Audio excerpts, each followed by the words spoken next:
지난 2002년에 한국에서 개봉된 영화가 있는데요. 제목은 광복절 특사입니다. 김상진 감독이라는 분이 만들었는데 아주 인기를 누렸습니다. 내용이 광복절에 특별 사면이 있는데 이제 광복절 특별 사면을 줄여서 광복절 특사라고 부르죠.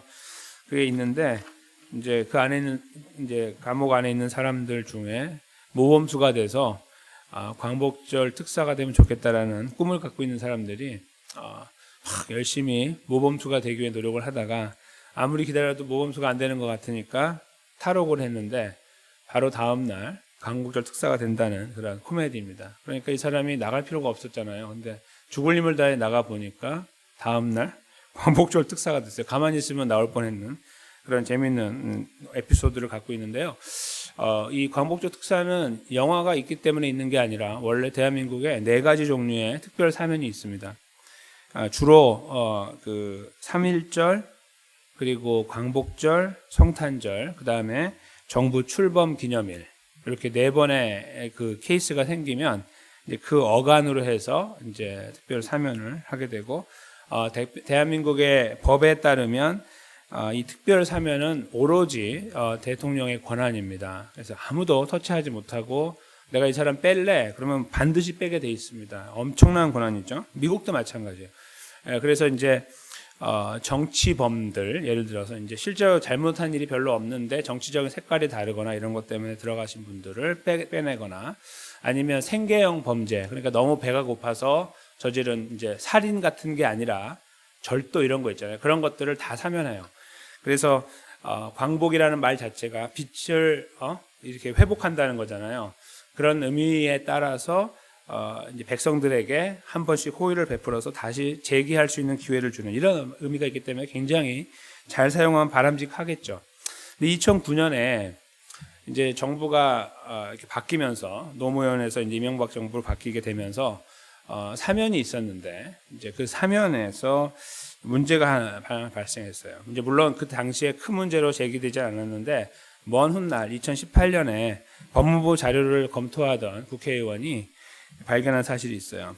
그때 사면한 사람이 152만 7,770명인데 2009년에 근데 그 중에 500명이 이제 누구냐면 살인범, 흉악범이에요. 그러니까 보통 특별 사면 대상에서는 이런 사람들을 넣지 않아요. 왜냐하면 재범 가능성이 있기 때문에 그 사람이 변했니 안 변했나를 보고 풀어줘야지. 그래 풀어주는 게 아니죠. 근데 그때 그런 일이 벌어져가지고 굉장히 이제 당시에는 몰랐어요. 왜냐하면 자료를 제가 못 보니까 나중에 자료 검토하다가 드러나서 큰 문제가 이제 이슈가 됐던 적이 있습니다. 그래서 사실 그 중에서 아주 흉악하고 위험한 사람들이 한 300여 명 있는데 이제 이 사람들이 어디로 가는지 모르는 거예요. 다시 재범을 했는지 그건 모르지만 그런 문제가 있었어요. 뭐 최근에는 우리가 잘 아는 이제 박근혜 대통령이 건강 악화 문제로 이제 올 초에 이렇게 사면되는 그런 일도 있었죠. 그런 것들 다 이제 한국에서 이루어지고 있는데요. 만약에 제가 지금 말씀드린 것처럼 사면의 대상이 교화되지 않은 사람, 재범 가능성이 있고, 그 다음에 흉악하고, 뭐 성폭행범이나 이런 사람들이 출소하게 된다면은 사회가 불안하게 될 거예요, 그렇죠? 그리고 그렇게 하는 판단에 대해서 그 누구도 동의하지 못할 거예요, 그렇죠? 아마도 본인의 대통령의 일가 친척이나 뭐 이런 사람이 아니었을까라는 생각도 해보게 되죠, 오히려. 그러니까 그렇게 되면 안 되는 거죠. 아무리 권한이 있어도 이제 그 문제가 있을 수 있다, 이제 이렇게 생각할 수 있는데요. 오늘 저희가 이제 바라보는 성경 본문 속에 바로 이런 특별 사면이 일어나거든요. 오늘 말씀의 제목은 유월절 특사입니다. 이 특별 사면의 개념이 옛날부터 있었던 거예요. 보니까 그렇죠? 그리고 이 로마라는 나라가 이제 그 유대 이스라엘을 다스리는 동안에도 큰 명절을 오늘 본문에 따르면 명절을 만나면 죄수를 풀어주는 전례가 있었다 이렇게 표현하고 있는 걸 따라서 보면 특사 개념이 있었던 거예요. 그런데 오늘 본문에서 저희가 발견한 내용을 이렇게 한번 이렇게 읽어서 기억이 안 나실 수 있지만 저희가 보는 대로 바라바라는 사람이 이제 올라오잖아요. 바라바가 생계형 범죄를 저지른 사람이다. 예를 들어서 도둑질하고 뭐 이런 거 그런 사람이냐? 아니면 위험한 사람이냐. 이제 이걸 저희가 한번 가늠을 해보겠습니다. 근데 어찌하여 사람들은 있어서는 안 되는 결정을 내렸을까? 이런 부분들을 저희가 잠시 묵상하는 시간 가지려고 합니다. 이 판결을 주관하는 사람은 이제 빌라도라는 총독인데, 우리 성도님들 아시다시피 예수님이 잡혔을 때 처음 갔던 것은 가야바, 뜰에 가서 대제사장 가야바로부터 신문을 받는, 거기에서 이 사람은 넘겨져야 된다, 죽어야 된다, 이런 결의가 돼서, 물론 본인들이 죽일 수 없기 때문에 먼저 빌라도에게 보냈다가, 빌라도가 나 이런 힘든 거 싫다 해서 헤롯에게 갔다가 다시 헤롯도 나 못하겠다 해서 다시 빌라도에게 오는, 이런 새벽 미명부터 해서 엄청나게 끌려다니는 이런 일들을 예수님께서 받으셨죠. 그리고 나서 결국 마지막에 선 곳이 바로 빌라도의 뜰이에요. 그래서 빌라도의 뜰에 서서 빌라도부터 이제 재판을 받는 과정이 이제 오늘 본문에 들어가는 거죠. 그래서 6절 그대로 이제 유월절 특사가 가능하다라는 내용이 나오고, 이어서 그 대상을 이제 선정하기를, 밀란을 꾸미고 이 밀란에 살인하고, 7절인데요. 포박된 자 중에 바라바라 하는 자가 있다. 그러니까 이 바라바는 지금 어떤 사람이냐면 밀란을 일으켰는데 거기에서 살인을 저지른 사람이다 이거죠. 그래서 이제 로마에 의해서 아마 잡혔을 것으로 예상되는. 그런데 한두 명 죽였겠지 이런 게 아니라 아주 많이 죽였을 가능성이 있는, 이제 극악 흉악범인 거예요. 그랬을 때에 물론 이제 로마에 대해서 그런 사람일 수도 있어요. 그러니까 로마가 이 사람을 잡아놓고 죽이려고 했을 수 있고, 사형수니까. 아니면 이 이스라엘 사람들에게 그런 사람일 수도 있는 거예요. 그러니까 로마에게 그런 사람이기 때문에 로마가 잡아놨다가 죽이려고 할 수도 있고, 왜냐하면 이 사람이 반란을 일으키면 곤란하니까. 밀란이라는 것이 어떤 의미인지 모르지만, 그리고 또 하나는 이 사람이 워낙 나쁜 사람이라서 이스라엘 사람들에게 내보내면 큰일 나기 때문에 죽이려고 할 수도 있는 거예요. 그렇죠? 두 가지 가능성이 다 있다는 것입니다. 그러나 그 밀란을 꾸미고 그 밀란에 살인을 해서 포박된 자 중에 바라바가 있는 거죠. 그러니까 오늘 예수님하고 함께 십자가에 달릴 사람들 있잖아요. 특별히 예수님 양옆에 있는 사람들이 이 바라바와 같은 사람일 가능성이 높아요. 그 사람들이 한꺼번에 다 사형시키려고 했는 그날, 이제 마침 그 중에 한 명을 써야겠다라고 빌라도가 이제 생각을 했는지 모른다는 거예요. 그러니까 빌라도의 머리가 아주 명석하다는 거죠. 왜냐하면 이 문제가 어떤 문제냐면 잘잘못을 가릴 수 있는 게 쉽지 않기 때문에 그래요. 그래서 여기 그 8절에 무리가 전례대로 이제 놓아달라고 하기에 빌라도가 9절에 너희는 내가 유대인의 왕을 너에게 놓아주기 원하느냐 이렇게 이야기했어요. 미리 이제 이렇게 던져놓은 거죠. 이렇게 가능성을 던져놓은 거예요. 어떻게 반응하나 보자 이거죠. 왜냐하면은 바라바는 사실 그 대상이 될 수 없다라는 것을 알았기 때문일 거예요. 이 사람은 죽어야 되는, 사형을 언도받은 사람이기 때문일 겁니다.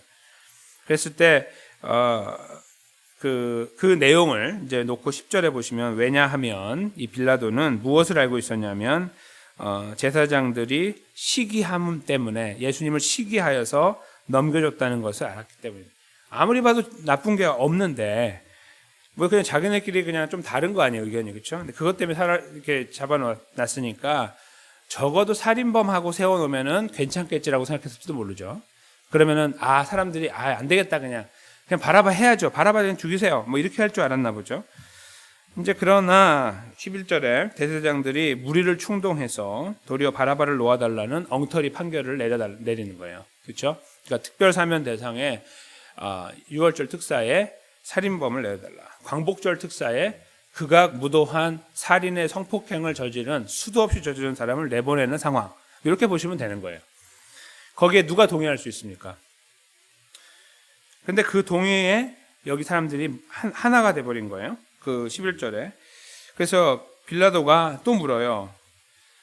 이제 그 상황에 대해서. 그러면은 예수는 어떻게 하랴? 이렇게 물어보니까 13절에 십자가에 못 박게 하소서, 이렇게 말을 하죠. 그러니까 빌라도가 이제 황당해서 14절에 뭘 악한 일을 했다고 십자가에 못 박느냐 이렇게 말을 하니까 대답이 어떻게 와요? 십자가에 못 박게 하소서. 그러니까 왜 그러냐라고 말하면 이 사람이 이러이러합니다라고 말을 해야 될 거 아니에요. 근데 그런 과정이 생략되고 그냥 일단 죽이라는 거예요. 그러니까 되게 무도한 사람들이고 무식한 거죠. 사실 대화할 줄도 모르는 이 사람이 미쳐 있는 거예요. 정신이 미쳐 있는 거죠. 군중 심리 거기에 딱 자극받아 가지고 우리 모두는 예수를 죽여야 된다는 어떤 그쪽으로 다 쏠려가는 거예요. 거기에 뭐 반기를 들면 큰일 나는 거죠. 그런 상황이라고 볼 수 있어요. 그래서 판단력이 상실된 상태에서 예수님을 십자가에 못 박는 것만에 미쳐서 무조건 죽이라 이렇게 하는 거죠. 무조건 죽이라.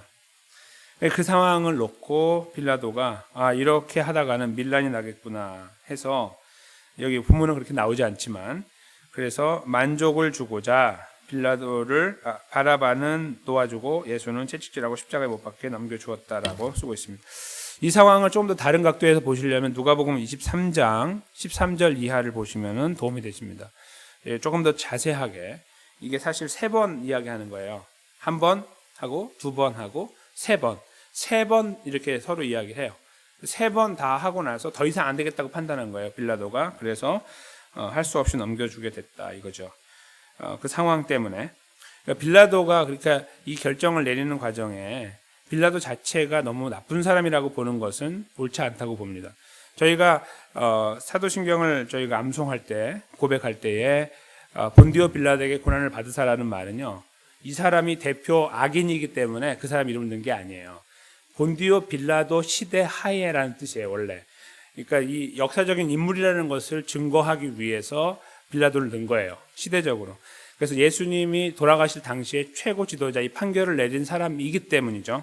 그러니까 빌라도가 아주 악인이고 모든 사람보다 더 악하기 때문에 그 사람 넣은 거 아니고 그 사람이 이 모든 판결 속에서 역사적인 레코드를 갖고 있는 사람이기 때문에 그런 거예요. 그걸 역사적인 사실로 그들은 받아들이고 고백하기 위해서 그 이름을 넣은 거죠.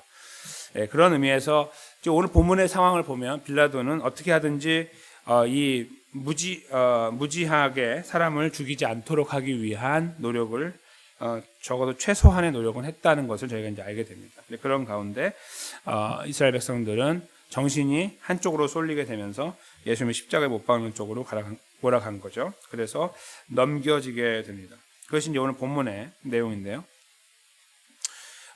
이 바라바라는 사람을 잠시 저희가 묵상해 보면 이 사람은 이제 오늘 죽는 거예요, 그렇죠? 오늘 죽어요. 왜냐하면 지금 새벽부터 해가지고 재판이 시작됐고 예수님 어제 이제 저희가 3시라고 말씀드렸던 시간은 오후 3시가 아니고 아침 9시예요. 6시간 차이가 나거든요. 유대인의 시각은. 그래서 아침 9시에 달려갖고 오후에 3시에 이제 하나님께서 생명을 가져가셨거든요. 그러니까 6시간 매달려 계셨거든요. 그러니까 아침에 지금 저희 시간 이런 시간에 이제부터 움직이기 시작해가지고 재판 다 받고 이제 십자가에 못 박히신 거예요. 그러니까 굉장히 빠른 시간에 막 움직여 나간 거죠. 근데 그때에 이제 오늘 나는 죽는 날이에요, 그렇죠? 이 바라바는 나 이제 오늘 죽는다. 오늘 내가 이제 매달리는 날이구나 하고 아침에 눈을 떴어요. 그런데 갑자기 나오라고 그래서 사람들 앞에 자기를 세우더니 이쪽에 들어봤던 사람인지 모르지만 예수라는 사람이 있고 자기가 있는 거예요.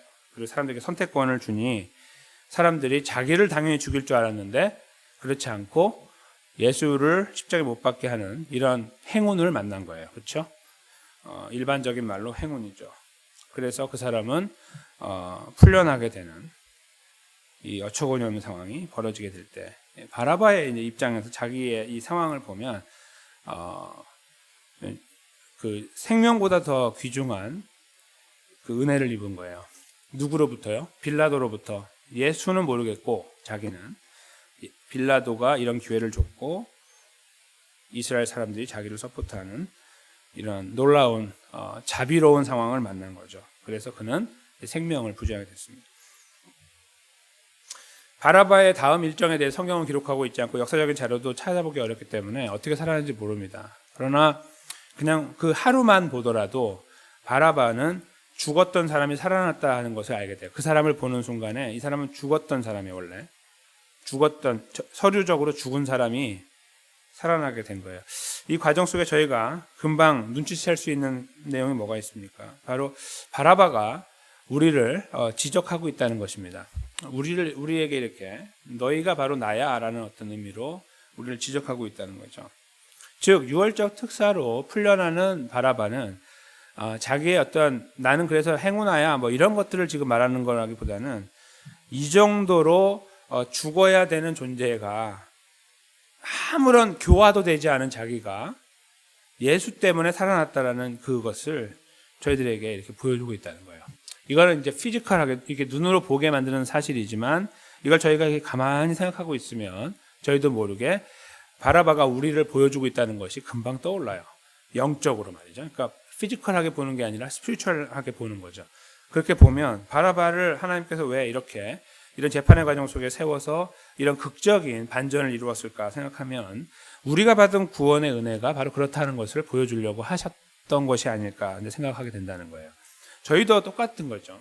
허물과 죄로 죽었던 우리였습니다. 성경은 우리가 죽었다라고 사도 바울을 통해 표현하고 계시는데 하나님께서 죽었던 우리가 예수님 때문에 살아났다 이렇게 표현하고 있죠. 우리 모두는 다 다른 삶들을 살아오고 살아왔고 살아가고 있고 살아갈 것입니다. 그렇죠? 모든 환경과 상황과 경험이 달라서 우리는 그 자리에서 우리만의 삶을 만들어 나가고 있습니다. 그래서 저희도 모르는 사이에 그것이 좀 잘 되는 것처럼 보이고 뭔가 이렇게 성장하는 것처럼 보이고 우리가 그만큼 받을 만한 가치가 있다고 스스로 판단하거나 내 머리를 쓰다보면서 내가 그래도 이 정도는 된다라고 판단하는 경우가 참 많아요. 그렇죠?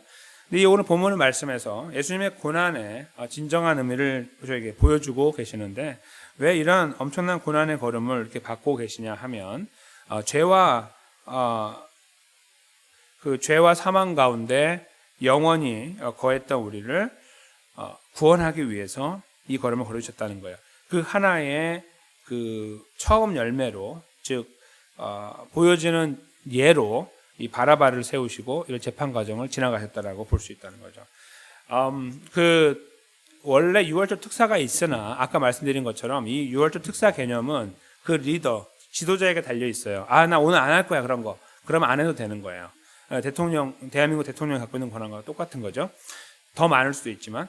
그래서 그 사람이 그거를 판단하는 건데, 그러니까 사람들이 요청할 때, 오늘은 못하겠다라고 하면, 예수만 갖고 하면 되잖아요. 그렇죠? 예수만 여기 있으니까, 야, 예수를 어떻게 할까? 이렇게 하면 그냥 끝나는 거예요. 근데 왜 거기에다 갑자기 바라바를 세웠냐는 거예요. 그렇죠?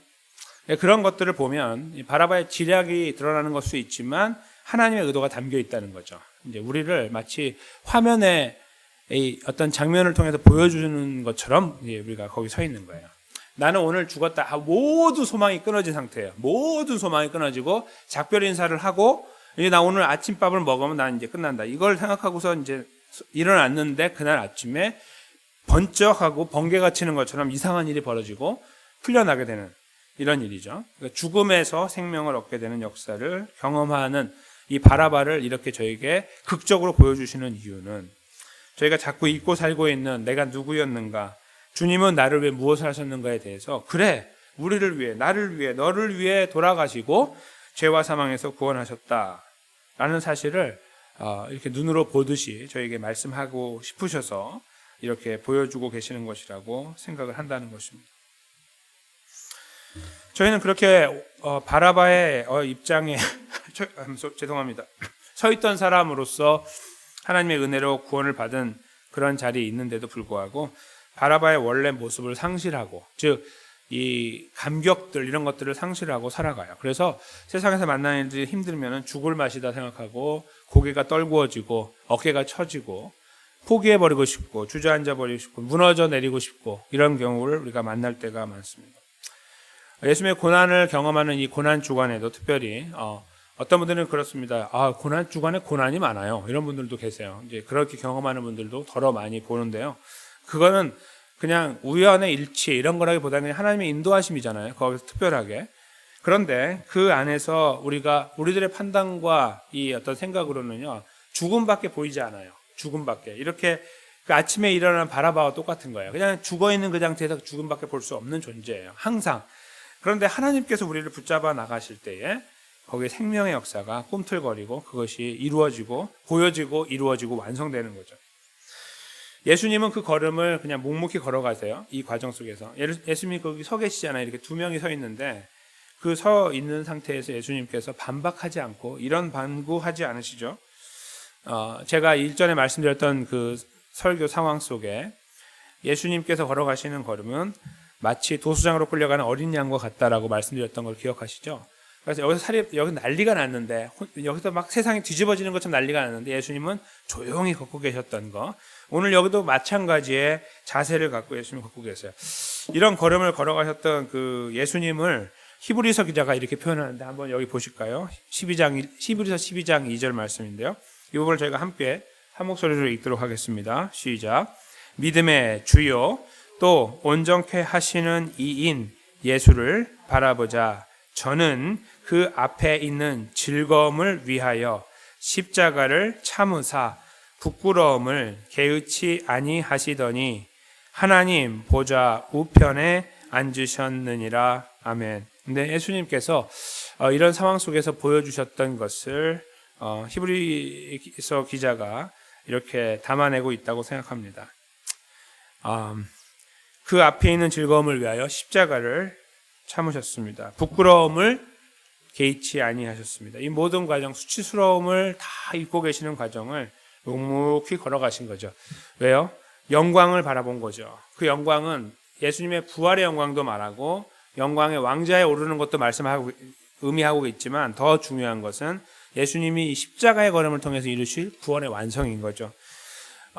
저 무지하고 부족하고 전혀 변화 가능성이 없는, 그러나 하나님의 영원한 계획에 의해서 선택하신 하나님의 백성들을 죄와 사망에서 떼어내서 마치 잔디떼를 떼듯이 떼어가지고 천국 하나님의 백성 자리에 세워놓으시고 못 박아 놓으신 것처럼 그 옮김을 위해서 예수님은 그 걸음을 걸어가셨다는 것이죠. 그리고 그 걸음을 능히 기쁨으로 감사함으로 걸어가셨다는 거예요. 6월절 특사로서 서 있는 바라바는 바로 우리 자신을 보여주고 있습니다. 왜요? 예수님은 6월절 어린 양으로 돌아가시고 그 결과로 우리가 살았기 때문입니다. 저희가 바로 6월절 특사입니다. 6월절 특사로 이 땅을 살아가는 저희들 바라봐야 되는 것은요, 성공, 번영, 또 일어서는 거, 변화하는 거, 큰 것들, 대단한 것들이 아니라 우리에게 허락하신 이 생명의 가치를 매일매일 발견하는 것입니다. 그 두렵고 떨리는 자리에 서 있다가 너 자유야! 라고 선언받고 나올 때 그 세상을 다 가진 느낌, 바로 그것이 그리스도인들이 매일매일 확인해야 되는, 특별히 고난 주간을 지나면서 예수님의 고난의 의미를 나의 것으로 만들어 나가는 과정 속에 반드시 기억해낼 뿐만 아니라 지속적으로 기억해 나가며 그렇지, 내가 그렇게 되었었지 라는 것을 매일매일 상기하며 그 위에 세워지는 것, 이것처럼 중요한 일이 없고 바로 그것을 이루어갈 때 그것이 바로 성숙한 그리스도의 삶으로 우리를 인도해 나가는 아주 중요한 자원이 된다고 믿습니다. 사랑하는 성도 여러분, 이번 한 주 고난 주간으로 저희가 지키고 이 아침 이른 시간에 일찍 일어나서 주님의 고난에 동참하는 마음으로 달려오셨죠. 참 감사드립니다. 가정에서 예배하신 분도 참 많으신데 참 감사드립니다. 이 같은 마음으로 오셨던 이 자리에서 오늘 다시 한번 우리가 누구였는가 기억하면 좋겠습니다. 그리고 이것이 저희들의 가슴속에 깊이 남아가면 좋겠습니다. 우리는 모두 6월절 특사였던 것입니다.